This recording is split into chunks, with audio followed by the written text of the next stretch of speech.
மற்றொரு அண்மைச் செய்தி. கும்பகோணம் அருகே அரசு ஆதிதிராவிட நலத்துறை உயர்நிலைப் பள்ளியில் மாணவிகள் 7 பேருக்கு பாலியல் தொல்லை கொடுத்த பள்ளி ஆசிரியரை போலீசார் போக்சோ வழக்கில் கைது செய்துள்ளனர். இதுகுறித்தான கூடுதல் விவரங்களோடு இணைகிறார் நமது செய்தியாளர் கார்த்திகேயன். வணக்கம் கார்த்திகேயன், விவரம். வணக்கம் ஜெஸ்டி. கும்பகோணம் அருகே கூகூர் கிராமத்தில் நல்லடை என்ற பகுதியில் அரசு ஆதிதிராவிட நலத்துறை சார்பில் உயர்நிலைப் பள்ளியானது செயல்பட்டு வருகிறது. இங்கே 100க்கும் மேற்பட்ட மாணவ மாணவிகள் பயின்று வருகிறார்கள். 6ஆம் வகுப்பு முதல் 10ஆம் வகுப்பு வரை இங்கே பயின்று வருகிறார்கள். இங்கே இந்த பள்ளியில் சமூக அறிவியல் ஆசிரியராக ராஜமனோகரன் பணியாற்றி வருகிறார். இந்த மாணவிகளுக்கு மாலை நேர சிறப்பு வகுப்புகள் பொதுத் தேர்வுக்காக தயார் பண்ணும் வகையில் சிறப்பு வகுப்புகள் நடைபெற்று வருகிறது.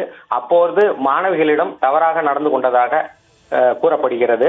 இதனை அடுத்து மாணவிகள் பள்ளி தலைமை ஆசிரியரிடம் புகார் தெரிவித்துள்ளனர். அதனை அடுத்து அவர் கல்வித்துறை அதிகாரிகளிடத்தில் இவர் மீது நடவடிக்கை எடுக்க சொல்லி புகார் அளித்துள்ளார். அதன் மேலும் இந்த பள்ளி பாதிக்கப்பட்ட மாணவிகளின் பெற்றோர் ஒருவர் திருவிடைமருதூர் அனைத்து மகளிர் காவல் நிலையத்தில் புகார் எடுத்ததை தொடர்ந்து இந்த ராஜமனோகரனை போஸ்கோ சட்டத்தின் கீழ் கைது செய்து விசாரணை நடத்தி வருகின்றனர். விவரங்களுக்கு நன்றி கார்த்திகேயன்.